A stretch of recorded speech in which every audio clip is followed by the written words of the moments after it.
Hello friends, अगर आप इस चैनल पर नए हैं तो चैनल को लाइक और सब्सक्राइब जरूर कर दें। आज की इस वीडियो में रीजनिंग के मोस्ट इंपॉर्टेंट क्वेश्चंस को हम बताएंगे, जो ये आपके आगामी सभी परीक्षाओं के लिए बहुत ही महत्वपूर्ण है।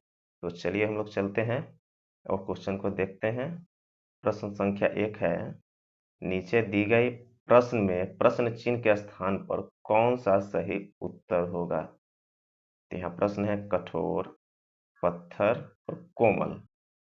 तो कठोर का संबंध पत्थर से है, तो कोमल का संबंध इन चारों ऑप्शन में किससे होगा। तो ऑप्शन ए में है चंद्रमा। तो चंद्रमा को हम लोग छू नहीं सकते हैं, तो इसको हम लोग महसूस नहीं कर पाएंगे। ऑप्शन बी में है चमक, इसको भी हम लोग छू कर महसूस नहीं कर सकते हैं। ऑप्शन सी है पंख, तो इसको हम लोग छू करके महसूस कर सकते हैं कि कोमल है कि कठोर है। रेत है, तो रेत को भी हम लोग छू करके महसूस कर सकते हैं, टच करके महसूस कर सकते हैं कि कोमल है कि कठोर है।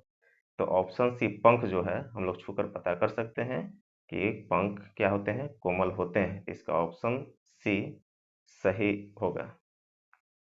प्रश्न संख्या 2, यदि SON बराबर 678 और TEN बराबर 948 है, तो STONE बराबर क्या होगा।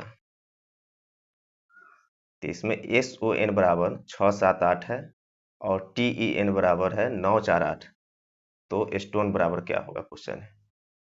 इसका S का कोड जो है, S का कोड 6 हो जाएगा, O का कोड हो जाएगा 7, N का कोड हो जाएगा 8, उसी प्रकार से T का कोड हो जाएगा 9, E का कोड हो जाएगा 4, N का कोड हो जाएगा 8। तो इसमें देखना है कि S का कोड कितना हो जाएगा, तो 6 है। उसके बाद T का कोड कितना हो जाएगा, तो T का 9 यहाँ है, 9, T का 9 कोड है। उसके बाद O का कितना है कोड है, 7 है।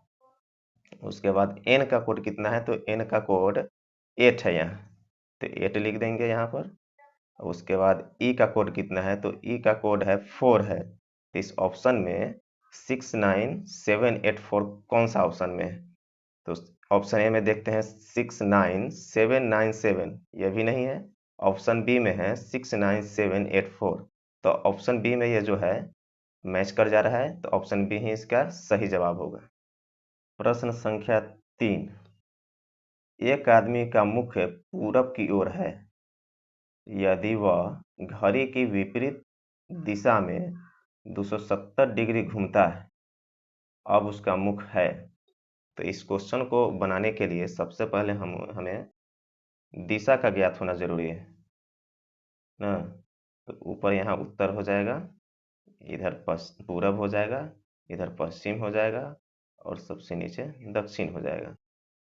तो इसमें क्वेश्चन कह रहा है कि एक आदमी का मुख पूरब की ओर है, मतलब ये पूरब दिशा है, ये वाला जो है पूरब दिशा है। यदि वह घड़ी के विपरीत दिशा में 270 डिग्री घूमता है, घड़ी के विपरीत दिशा में, तो घड़ी कोई भी घड़ी जो है इधर से इधर की ओर चलता है, लेकिन इसमें बता रहा है कि घड़ी के विपरीत दिशा में, तो वो अपने मुख से विपरीत दिशा में वो चला, पूरब से उत्तर की ओर चला, तो कितना हो गया, 90 डिग्री हो गया। फिर उत्तर से पश्चिम की ओर चला, ये कितना हो गया, फिर 90 डिग्री हो गया। फिर पश्चिम से दक्षिण की ओर चला, ये भी जो है 90 डिग्री हो गया।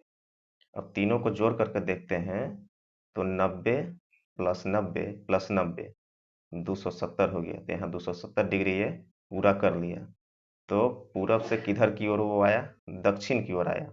यह ऑप्शन ए में है उत्तर की ओर, ऑप्शन बी में है उत्तर पश्चिम की ओर, ऑप्शन सी में है दक्षिण पश्चिम की ओर, ऑप्शन डी में है दक्षिण की ओर। तो 270 डिग्री दक्षिण की ओर आया, ऑप्शन डी इसका सही आंसर होगा।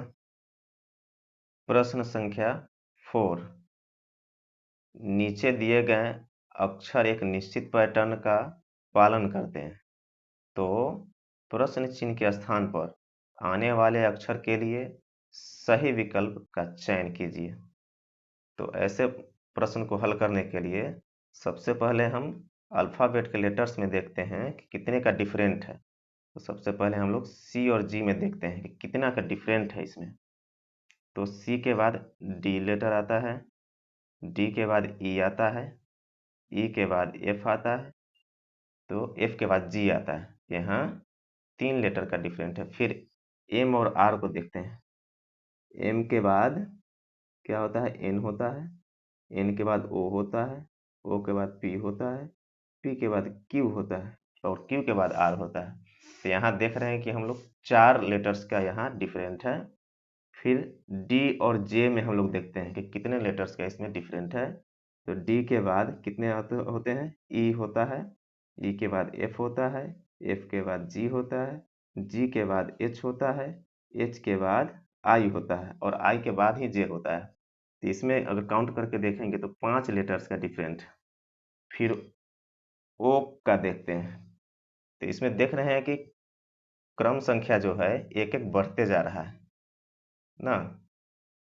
3 हुआ, उसके बाद 4 हुआ, उसके बाद 5 हुआ। अब इसके बाद कितना होगा, तो 6 लेटर का डिफरेंट हो गया। तो ओ के बाद क्या होता है, पी, पी के बाद क्यू, क्यू के बाद आर, आर के बाद एस, एस के बाद टी, टी के बाद यू ना। यहाँ जो है 6 लेटर का यहाँ डिफरेंट हो गया। यू के बाद भी आता है, क्या आता है, यू के बाद भी आता है। इस ऑप्शन में भी ऑप्शन ए है, तो ऑप्शन ए ही यहाँ राइट आंसर होगा। प्रश्न संख्या 5, दी गई आकृति में कितने त्रिभुज हैं?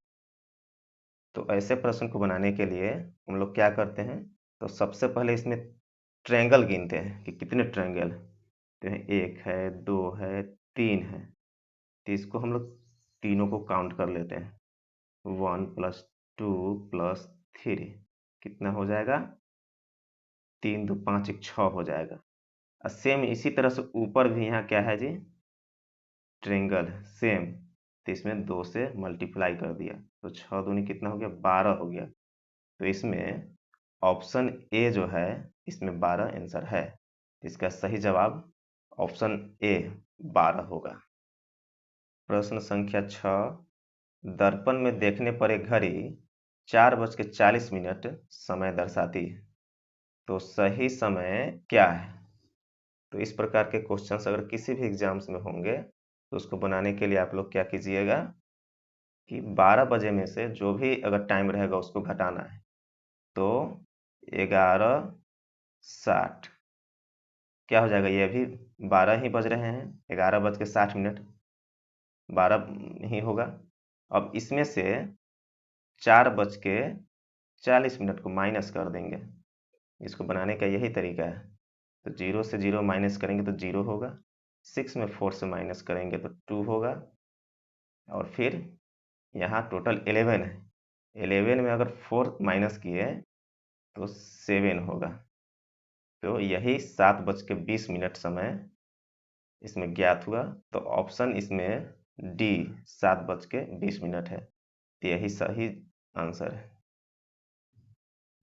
प्रश्न संख्या 7, नीचे दिए गए प्रश्न में संबंधित शब्द को चुनिए। इसमें कुत्ता है, पिल्ला है और सी है।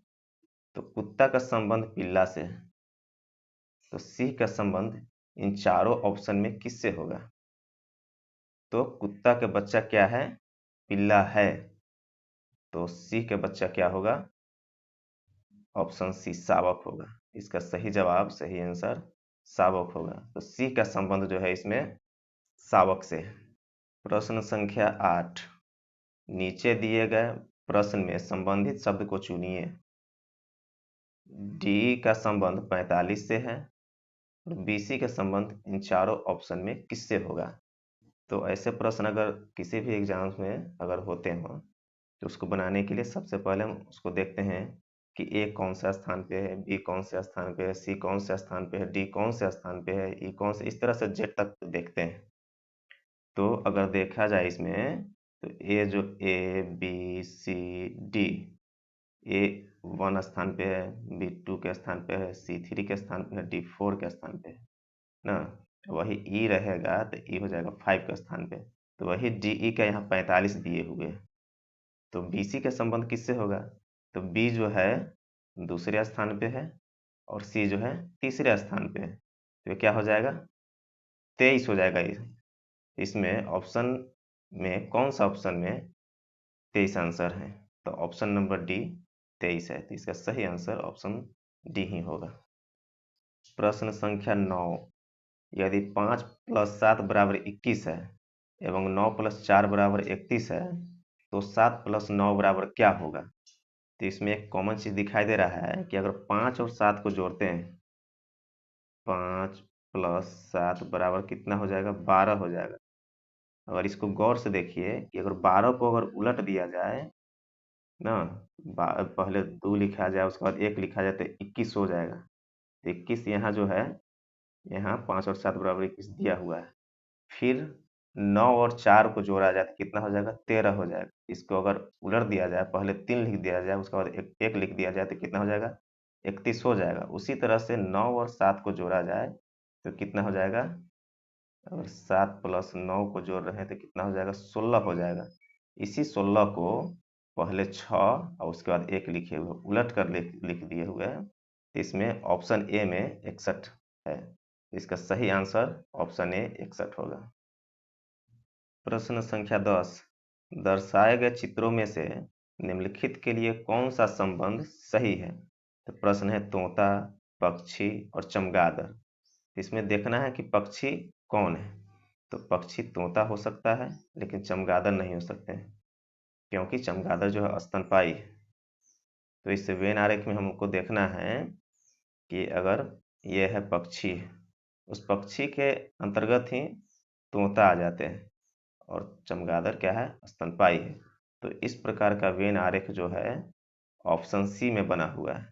ये पक्षी है, पक्षी के अंतर्गत ये तोता आ गया, और ये चमगादड़ है जो स्तनपायी है। चमगादड़ पक्षी नहीं है, तो इसका ऑप्शन सी सही आंसर होगा।